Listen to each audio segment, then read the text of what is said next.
and welcome to Tinkering with Edkelar. Previously, I began restoring an old school time clock.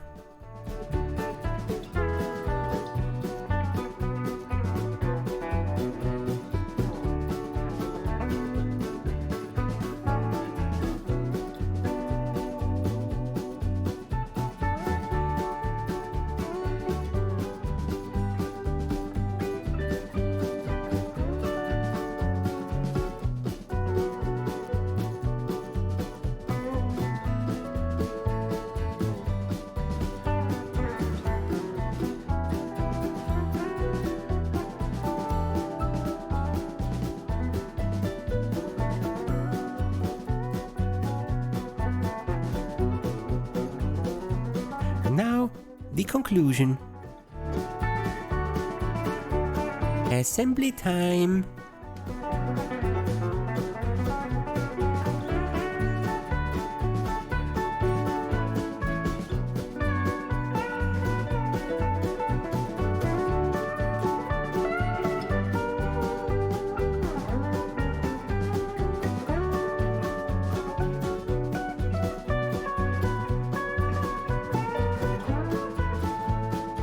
The base plate is first, with the coil pack, so that all the other parts can nestle around it.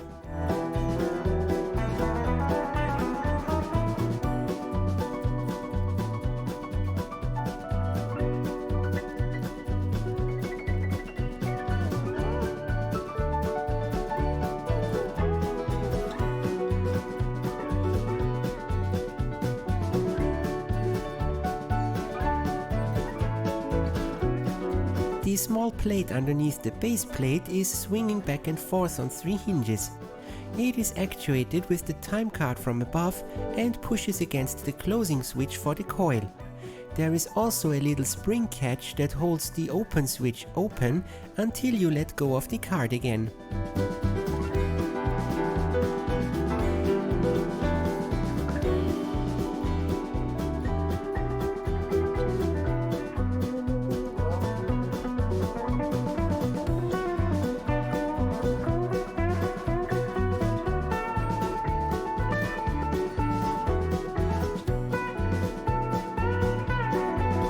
Assembling the cleaned up switches.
Now to the ribbon winder.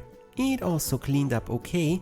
I really would have loved to take it apart, but the gears and blocks are soft castings and I didn't dare to use too much force for the pins that hold them together.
And now, trying to make sense on just how to thread that ribbon. The old one was tangled up, so there wasn't much to be seen.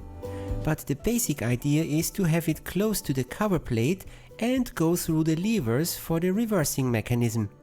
I tried several ways until I realized I was missing something.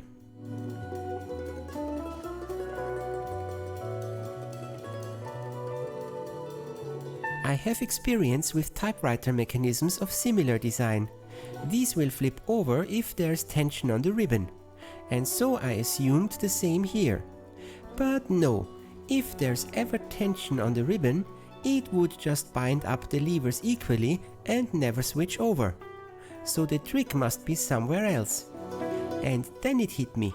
When I removed the old brittle ribbon, I saw a rivet in one end.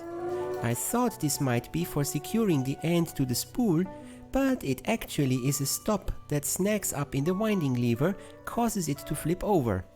Now we are talking.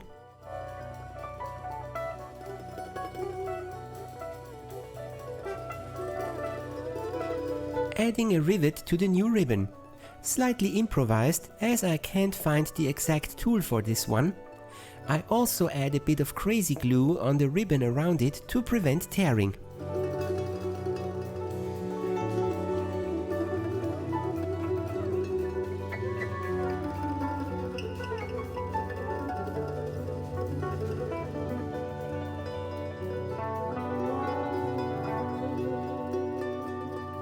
This is also a good time to add some more ink, as the first attempt didn't penetrate the entire spool. Now to the clockwork.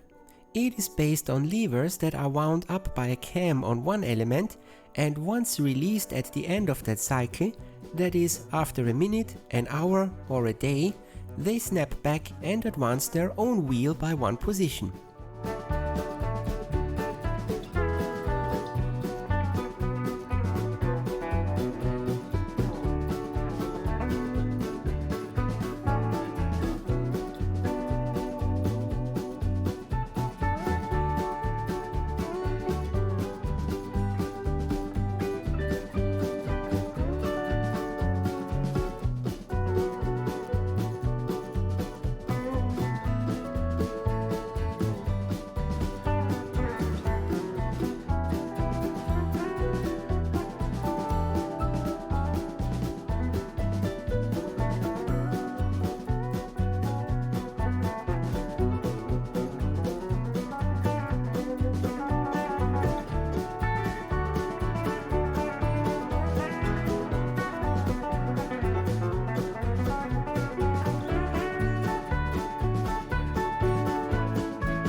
The clock face was banged up badly. I decided that it would be better to remake it. In this case, the glossy decal is proper because the aluminium I have around it is also quite shiny.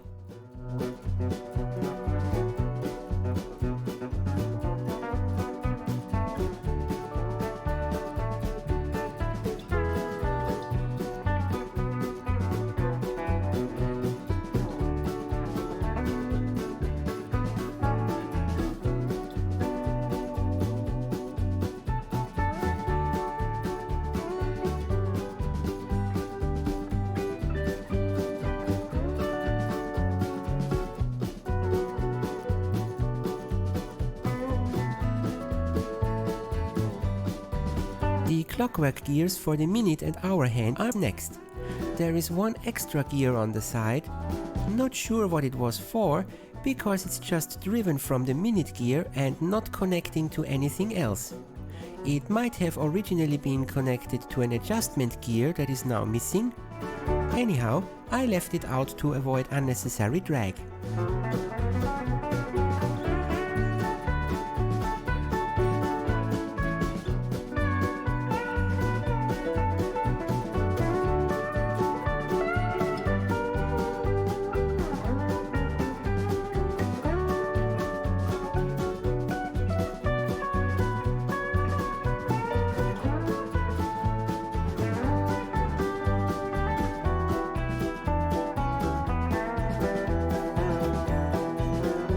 Setting the time and giving the motor a try.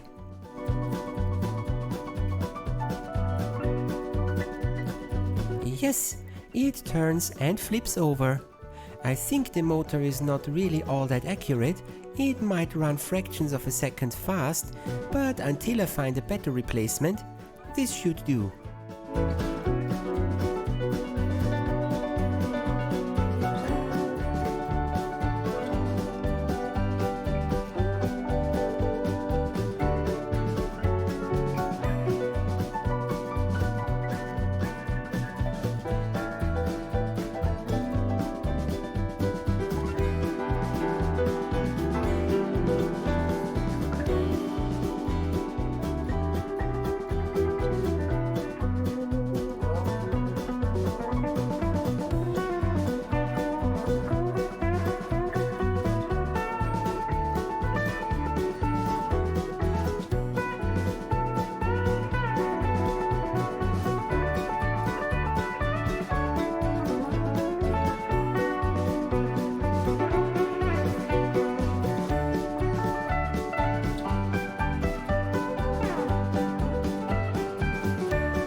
Now to the lock. I tried to grind a replacement key but had to give up eventually. There is just no visibility to the key components inside.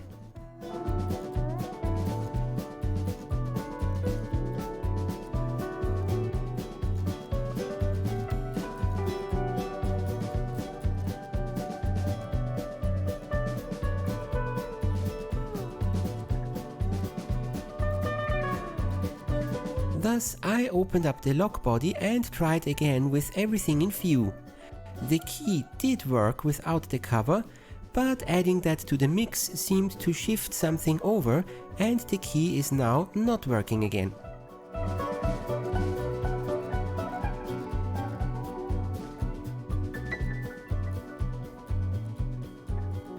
To not waste too much time for now, I removed the latches from the lock. Now any key of the correct outline will work. Good enough for my own clock, and I can still return and make a new key later.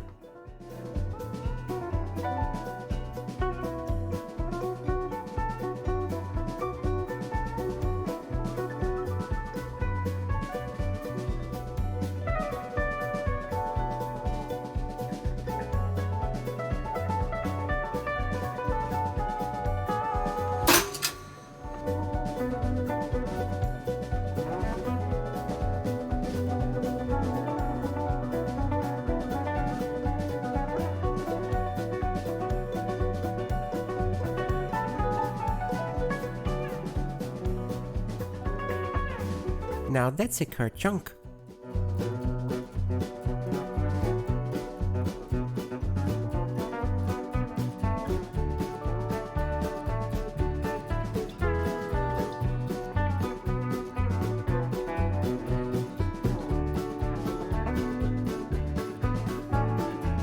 Now let's look at the plunger assembly. The iron core only covers the outer edge of the setup. The center square tube is made of brass, so it's not magnetic. Inside that tube there is an iron guide block at the bottom, which is supposed to be screwed in, but wasn't, and there is also a brass rod through that block connected to a bracket underneath the assembly. That bracket is spring-loaded and pulls the plunger up and away from the block in the bottom. On the top of the brass rod there is a similar iron block attached. This connection was broken in my unit. To literally top it off, there is a slug of iron just sitting in the tube, which has a rubber bump mounted in it. How does it work? When the coil is energized, a magnetic field is built through the outer parts of the core, this lug on top, the plunger part and the bottom block. The only part that can move now has a north-south polarity magnetic field between its ends, and so these parts are drawn together, overpowering the springs on the outside. Note that it doesn't matter if it's AC at this time, since changing north and south will still make them opposite polarities. The bracket on the bottom of the plunger serves double duty. It connects to the springs and also to a pull bar. That bar also has two purposes. It opens up the electrical circuit near the full stroke and it pulls on the ribbon advance lever. Now that the electrical circuit is interrupted, the springs take over again, sling the plunger upwards, and that will cause the slug with the rubber bumper to ballistically make contact with the punch card, ribbon and number wheels.